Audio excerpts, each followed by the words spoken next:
Hi, my name is Elsie, and I am a student in Dr. Plant's lab at the University of Arizona. Thank you so much for helping us with the revision of the SPELT 3. We would not be able to update and norm this test without you. The purpose of this video is to provide an overview of how this test is administered, with particular emphasis on prompting.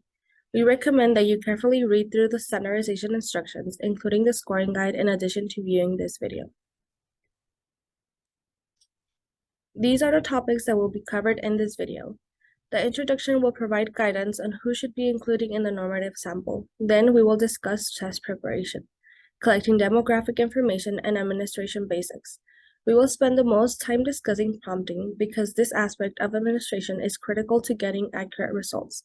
Finally, we will provide suggestions for specific test items. Children who should be included in the normative sample are those with typical speech and language development. Children with mild fluency or articulation disorders can be included if language skills are developing normally.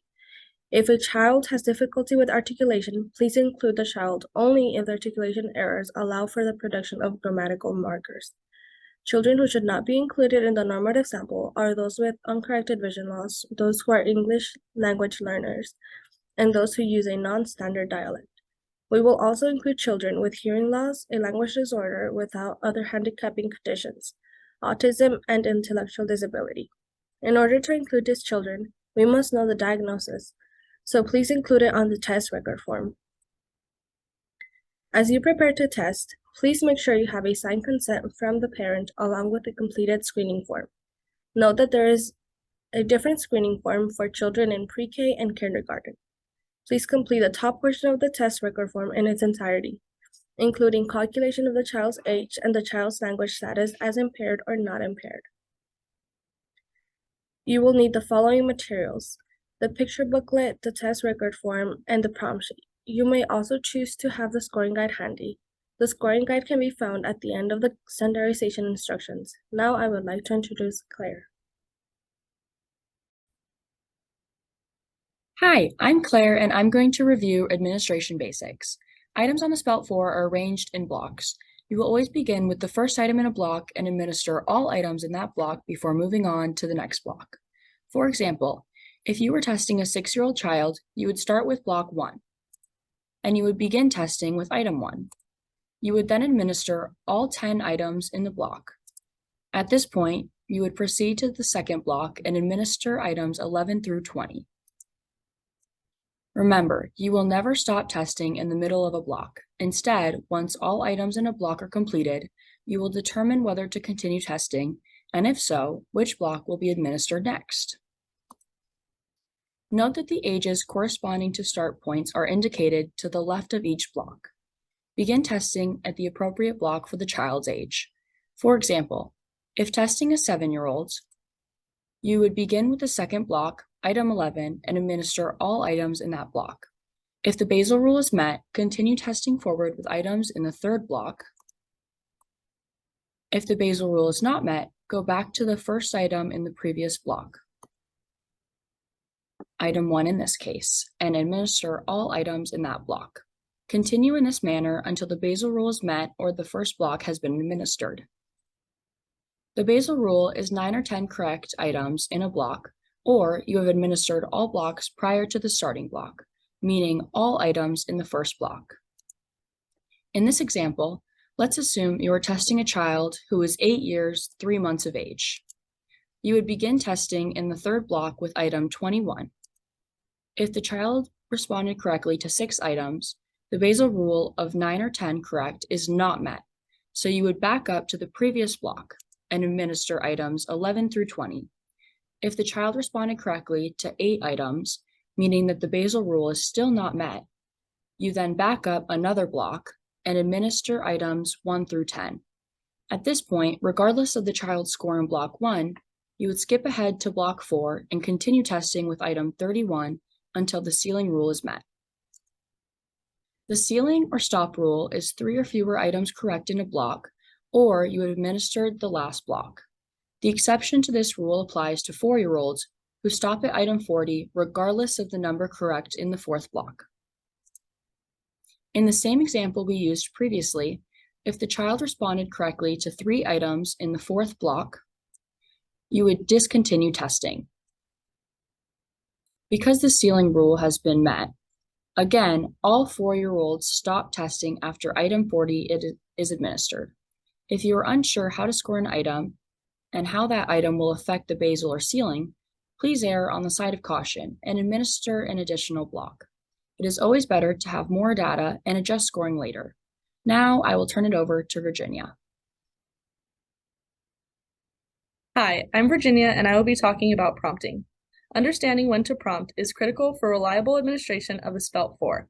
If prompts are not provided when they are needed, or vice versa, we will not have valid data regarding children's language skills.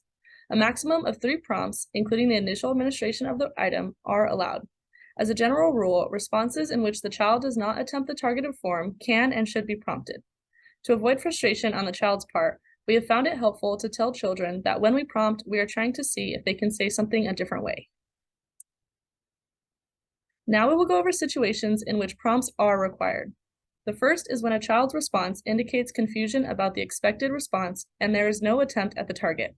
In this case, when the examiner said, "Tell me what's happening in this picture," the child commented on the girl's hair and did not attempt the target, so a prompt is warranted.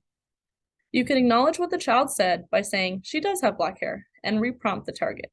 "Tell me what the girl is doing." Say, "The girl." Note that in this case, telling the child to say "the girl" obligates use of the auxiliary. If the child's use of a different linguistic form than the one targeted by the item, a prompt is indicated. In this case, the child did not attempt a third-person verb, so a prompt is given. A prompt could be as follows. "He does that every day, so every day the sheep."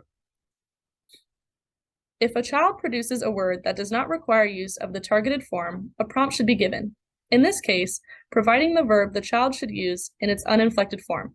"Did he ride his bike?" may be helpful in getting the child to attempt the target structure, rode. Now we will talk about instances when prompts are not needed. If the child gives a response that obligates use of the structure targeted but omits the target form, no prompt should be given. In this example, targeting auxiliary is, the child said, "the boy drawing," instead of "the boy is drawing." The clinician should record the response as incorrect and refrain from prompting. This differs from a situation in which the child says, "he draws," because the grammatical structure has not been attempted. So, "he draws" would be prompted, while "he drawing" would not be prompted and marked as incorrect. Do not prompt if the child substitutes an ungrammatical form for the targeted grammatical structure.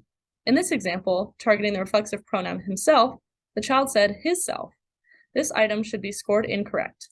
Because the child made an attempt at the grammatical structure being targeted, the item should not be prompted. If the child overgeneralizes the structure targeted by the item, a prompt should not be given. In this example, the child said "righted" or "roaded" for road, so the item is scored incorrect. The child overgeneralized the regular rule for irregular cases, so prompting is not necessary. If the child uses vocabulary that allows for fulfillment of the target requirement, a prompt is not needed. In this example, targeting regular past tense, the child said "he landed" instead of "he jumped." Since landed is a regular past tense verb, the item should be marked correct. If the child's response deviates semantically from what was expected but contains the correct grammatical target, no prompt is warranted. In this example, the child responded, "because they were at grandma's house," when asked why the kids ate a lot of food. Since the response includes the target "were," the item is scored correct and prompting is not necessary. If the child uses the grammatical form targeted by the item correctly, but other aspects of the response are incorrect, a prompt is not required. In this case, when the child said "he eat" and "he drink," when the item targeted "and," joining 2 independent clauses. Since the child's response includes 2 independent clauses joined by "and," the item can be scored correct even though the verbs were not correctly inflected. In the event of any ambiguity concerning prompting a certain item, you may continue prompting until the child has had the opportunity to make a total of 3 attempts, the initial item administration, and 2 prompts. It is important that you record the child's response to each prompt so that scoring reliability can be assessed later. Now I would like to introduce Julia. Hello, I'm Julia, and I'm going to take you through some prompting practice. The next few slides will have examples for your consideration. After watching the short video, decide whether a prompt is needed. I will provide feedback in each case. In this first example, the target structure is irregular past tense, drank. What did the girl do with the juice? She poured it. Does this need a prompt? If you said yes, you were correct. In this case, a prompt is needed because the item assesses a regular past tense drank, but the item responded using regular past tense poured. Here is an example of how you could prompt this child to attempt drink.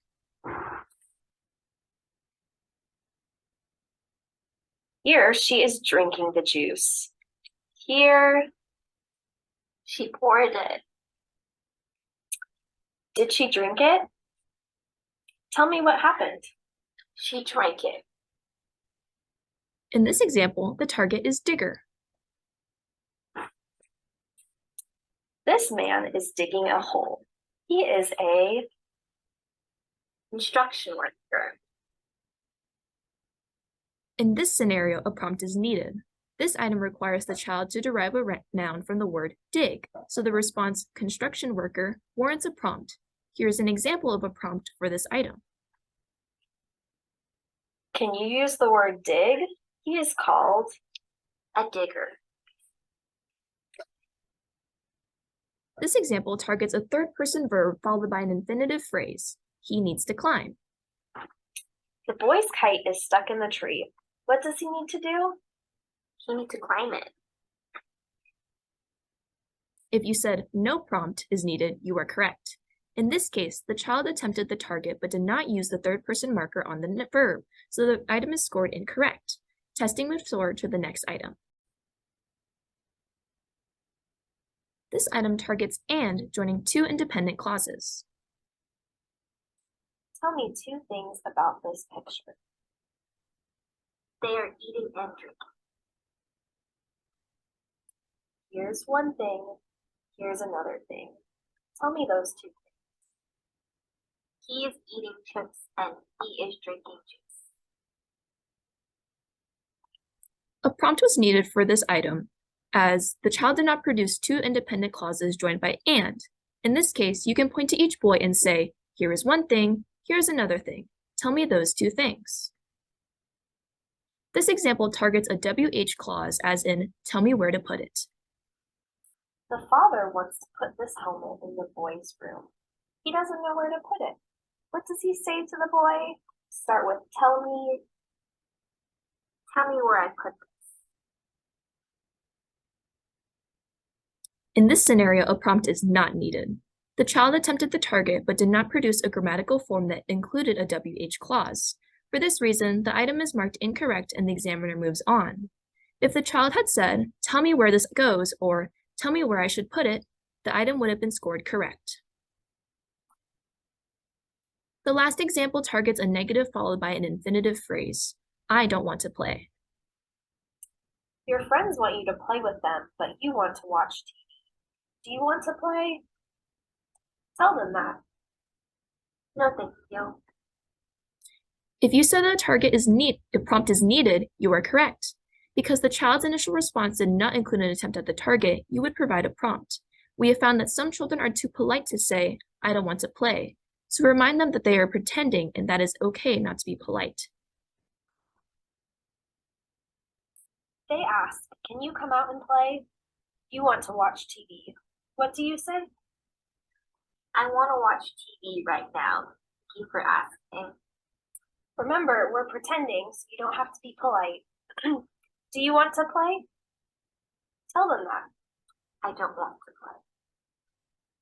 Now, let's review some common errors to avoid. The first is a failure to establish a basal. If this happens, we may not be able to use the data.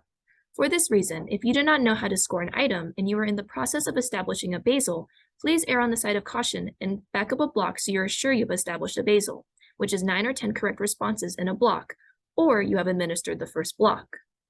The second mistake is testing beyond ceiling, meaning that the child responded to 3 or fewer items in a block, but testing continued. This error will not impact our ability to use the data. However, it prolongs testing needlessly. The third and most serious error is failure to provide prompts when they are indicated, as this will result in data that cannot be used. If a child's response does not include an attempt at a target, and the item is scored incorrect without prompting, the child's language skills will not be accurately represented. Please provide prompts when they are indicated. The fourth mistake involves prompting when prompts are not needed. Although this mistake will not impact our ability to use the data, it will prolong testing. Please record the child's initial responses to the item administration and all prompts so that we have an accurate record of what happened. This will allow us to correct scoring later. Now I'm going to turn it over to Kana. Hi, I'm Kana, and I'm going to wrap up with a few tips and reminders. First, unless specified, children have flexibility in the vocabulary they use as long as the requirements of the targets are fulfilled. For item 6, targeting auxiliary plus progressive, children can describe what the boy is doing using several different verbs if the auxiliary is included. Likewise, for item 12, different regular past tense verbs such as jumped, hopped, and landed are acceptable. If an irregular form such as fell is used, a prompt will be indicated. For item 41, children can use various verbs as participles. For example, standing on her head, balancing upside down, or doing a handstand. However, use of present progressive as in I see a girl is standing on her head would be scored incorrect. Note that for items targeting participles, the children must begin with I see. Items requiring WH questions can be counted correct if there is a WH clause embedded in a higher level yes/no question. For example, item 37 requires use of the WH question, where is my shoe? Note that the question, do you know where my shoe is correct as well because a WH clause is embedded in a correctly formed yes/no question. If the child responds, I can find my shoe, or can you find my shoe, a prompt will be indicated. Incorrect responses would include where the shoe is and do you know where is my shoe. Item 38 targets a WH question such as what is her name or who is that. In this case too, do you know what her name is would be correct because it is a correct form question that includes a WH clause. Responses like is her name Amy or her name is Sarah would need to be prompted because there is no attempt at a WH question or a question with a WH clause. Examples of incorrect responses include what her name or do you know what is her name. Item 39 assesses past tense copula. So sentences with either was or were are considered correct. While other items require one form or the other, this item allows for both as correct responses. Note that you would prompt responses in the present tense and those that do not include an attempt at the target. Responses such as because the boy was sleepy or they tired would be incorrect. Item 49 requires use of a passive such as got hit or was hit, meaning that the child's response can be followed with by the boy or by the bat. If the child produces an active sentence such as the ball flew or the boy hit it, a prompt can be given. We have provided some ideas for prompting this item in addition to what is on the prompt sheet.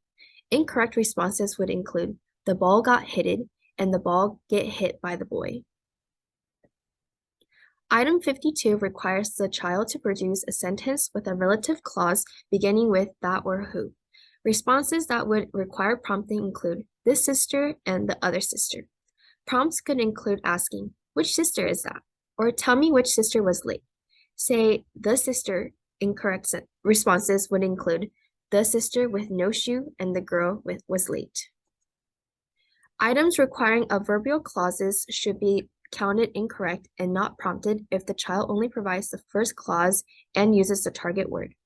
For example, item 48 requires an adverbial clause beginning with before.